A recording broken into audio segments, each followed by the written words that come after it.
Hi, Math 8. We're very close to the end of the year now. We're up to assignment number 16. And what we're going to be looking at today is how to graph a table of values. I will write equations and solve word problems, but graphing is where I draw the line. Get it? Graphing's where I draw the line. And literally, that's what you're going to be doing today is drawing some lines because we're going to be doing linear relations. I think I've mentioned them a few times recently, and today we're actually going to explain what a relation is.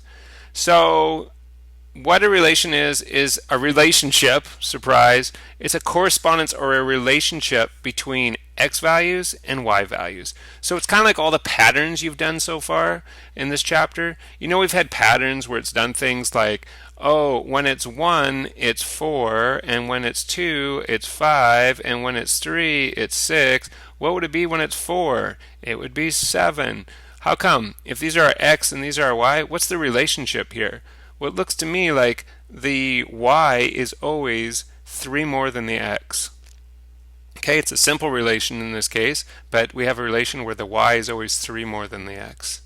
And there's, of course, you can have very, very complicated relations in math, but we're going to look at some relations today which are called linear relations.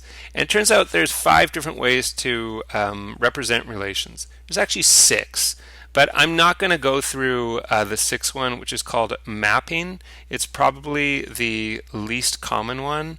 And also, I just don't want to confuse things. There's no questions on mapping in your workbook. We'll talk about it next year.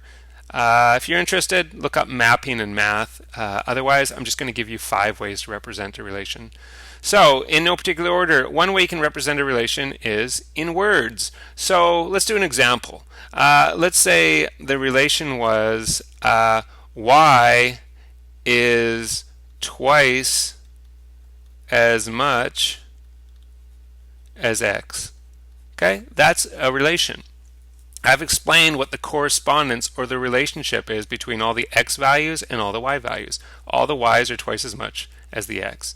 Okay, let's see what we have next. In a table of values. Okay, you can see in this table of values we have a spot to put a bunch of x values, I have a spot to put a bunch of y values. Now, it doesn't matter what I put in for the x. Let's say I put 4 in here. That's fine. But since we're talking, I'm going to be talking about this same relation, the one that I talked about in words here. Y is twice as much as x. Well, if I put 4 in here for x, what has to go in here for the y? Read it one more time. Y is twice as much as x. Has to be twice as much as 4. Well, twice as much as 4 is 8. Great. Choose any number you want to put in there. I wish I could hear you and I'd put your number down, but I can't hear you. I'll put 10. What number do you get for y if it's 10 here? Well, twice as much? 20. Let's put 0 in here. That's a weird one. What's twice as much as 0? That means 2 times 0, and 2 times 0 is still 0. Let's put negative 2 in here. Twice as much as negative 2. That means 2 times negative 2 is negative 4. I don't know, I'm just making up numbers here. Let's put 3 in here. Twice as much as 3 is 6. Let's put negative 5 in here. Twice as much as negative 5, that's 2 times negative 5 is negative 10. We could do this all day, okay? And this is representing the relation as well. Okay, next thing you could do ordered pairs. Okay, well, it turns out what we just wrote here in the table kind of turns into ordered pairs. Do you remember when we graphed last day, right? When we graphed points like this point here? Name this point for me. Don't draw it on your graph. I'm going to erase it in a second, but name that point. Well, you had to move over 8, so your x value is 8. Remember, that's your x. And then you had to move up 2, so your y value is 2. Hey, wait a minute. X and y, that's what we're talking about right here. So it turns out, for example, that your first ordered pair for the same relationship we're talking about here could be x of 4, y of 8. So that's one of the ordered pairs, 4, 8. Just literally drag them all out of the table. Here's another one, 10, 20. Here's another one, 0, 0. Negative 2, negative 4. What else we got? 3, 6. And the last one I'm not going to be able to fit, so you know what I do? I put it up front. Who cares about the order? It really doesn't matter. Negative 5, negative 10. So here's another way you could express the relation. You could put a bunch of ordered pairs. Well, wait a minute. If you have a bunch of ordered pairs, guess what you could do with all the ordered pairs? You could put them on a... shoot. I did it in the wrong order. You could put them on a graph. That's number 5. You could put them on a graph. Let's do 5 first, since it's kind of makes sense to do 5 now. So we could graph the points that we just wrote down here. So one point is -5, -10. I'm going to do this fast because you did it last day. -5 and then -10 would be down here. 4, 8. That's +4 and then +8. You'd be up here in the first quadrant. 10, 20. It won't fit. It's going to be way up here somewhere. I don't know. I'll put it up there. 0, 0. That's the origin. -2, -4. -2, -4. And 3, 6. 3, 6. Now, what do you notice about all those points? They all fall on a line. This is why this is called a linear relation. We'll get back to that in a second. Yeah, in fact, what you can do and what you should do right now to express this relation is you should draw a line, a straight line, that connects all those points. Something like that. Okay? And you could put arrows on the end of it. Do you know why? Because this goes on forever. It even would go right through this point here. Okay, now I'm going to do this quickly. We're going to talk about this so much in grade 10. Okay, this is a huge part of grade 10 is exactly what we're doing today. So I'm going to say this once now. I think it's the most important thing to learn in all of grade 10. People always forget it. So let me go through this. We picked a bunch of points here, right? 1, 2, 3, 4, 5, 6. But if we look back at this relation in words, I could have picked a whole bunch of other points too. I could have picked x is 100 and y is 200. I could have put x is 1,000 and y is 2,000. So this is why I draw a straight line, because on this straight line there's an infinite number of points, right? Point, point, point, point, point, point, point, point, point, and even goes up point, point, point, point, point, point, point, point, up forever and down this way forever. Now every single one of the points on this line, even going up forever up this way, is an ordered pair. It's expressed, it can be represented with two numbers. One's an x and one's a y. And for every single one of those points, even the decimals, even the negatives, you'll find that the y is always twice as much as the x. Any point that's not on that line, you can pick any other point out here and everything, it won't work. It's not going to be the fact that the y is twice as much as the x. That's only going to be true for the points that fall on that line. So just as a quick example, if I pick this point, which is 6, 1, remember, here's my x, here's my y. Is it true that y is twice as much as x? No. Y is 1/6 as much as x, so it's not true at all. But if I was to pick a point that's on the line, even one that's not in my table, okay, let me pick a point that wasn't on my table. I do not believe that this point was on my table. Okay, what point is that? That is -3, -6. Is it true that the y value is twice as much as the x value? Absolutely. -3 times 2 is -6. And that will work for every single point on that line, even the decimals, even the integers, even the massive numbers, even the tiny numbers. It's pretty awesome. Okay, the last way you can represent a relation is with an equation. So maybe it's easiest if you look back at the words. Y is twice as much as x.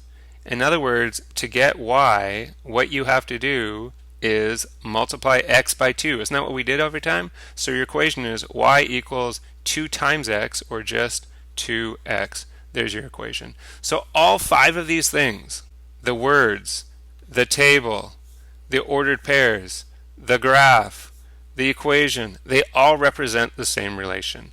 And what your task is going to be is I give you one of these 5 things, and you have to figure out the rest of them. So in this one, I gave you the words to start, and we figured out the rest of them. But in the next example, I'm going to give you the equation, and you have to figure out everything. And in the last example, I'm going to give you the table, and you have to figure out everything. So before we do that, let's talk about what a linear relation is. It's really quite simple for this year anyway. A linear relation is a relation that produces a straight line. I hope that makes sense. Linear, linear or linear, and it makes a straight line, just like we got a straight line with the black line right here. If you don't get a straight line when you graph these, you did it wrong this year. All right, let's do another question here. I give you the equation this time. I tell you the equation is y equals 3x minus 1. First thing you have to do is describe the relation in words. So what could you do? You could say y is equal to, that's fine, you can say it's equal to, I mean that's what the equal sign means. Y is equal to, what's happening here? 3 times x minus, oh, I guess I should write in words, minus 1. I guess in words I should really write out 3 and write out 1 as well, but this is fine. Okay, B, make a table of values. So you get to pick what values you want for x. I don't recommend you pick things like 300 because you want them to fit on your graph. You might want to pick numbers like, hey, how about a really easy number like 0 and 1 and 2? It's not a bad idea to use a negative or two, maybe a -1 and -2. And let's just do that and see if that gives us enough information. So you have a choice now. You can either just look at the words and think to yourself, okay, 3 times 0, and then I'm going to take away 1, or you can literally look at the equation, which might even be easier. It's the same thing either way, right? So if I put 0 in there, I have 3 times 0, which is 0, take away 1 is -1. If I put 1 in there, 3 times 1 is 3, take away 1 is 2. If I put 2 in there, 3 times 2 is 6, take away 1 is 5. Okay, let's try -1. Be careful. 3 times -1 is -3, and take away another 1 is -4. And if I put -2 in there, 3 times -2 is -6, and take away another 1 is -7. Okay, let's put one point that won't fit on our graph. Let's put 50. 3 times 50 is 150, minus 1 is 149. We won't be able to graph that point, but what the heck, we'll just show you that they don't have to fit on the graph.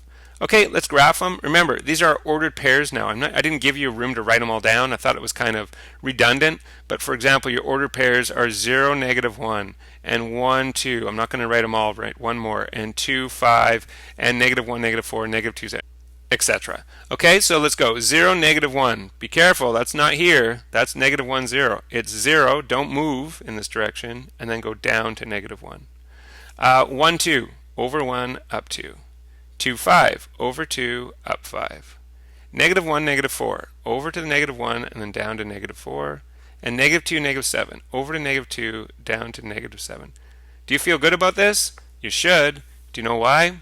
Because it made a straight line. So we can join them together with a line.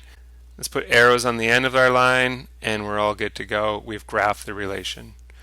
All right, what are we doing now? This time I give you the table and you have to express it in words, equation, and graph.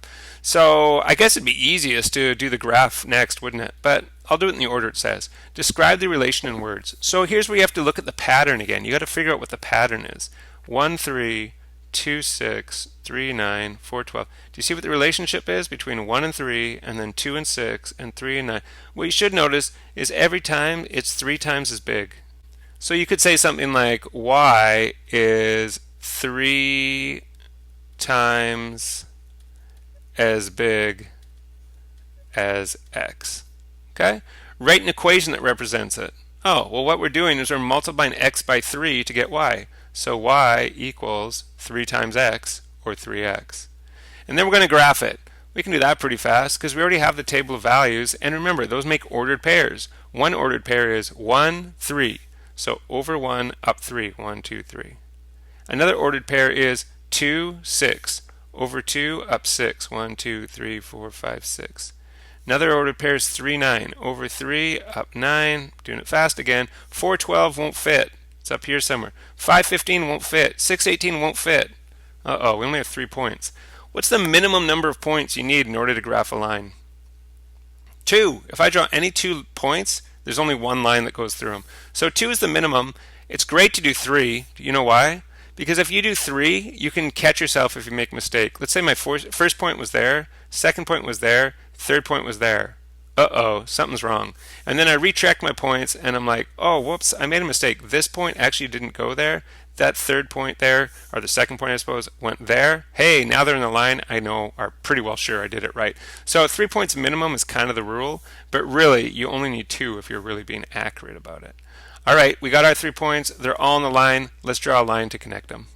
Again, I would ask that you not do this. Do some minuscule little graph like that. And then especially if you don't put arrows on that, if you don't put arrows on that, it'd actually be wrong.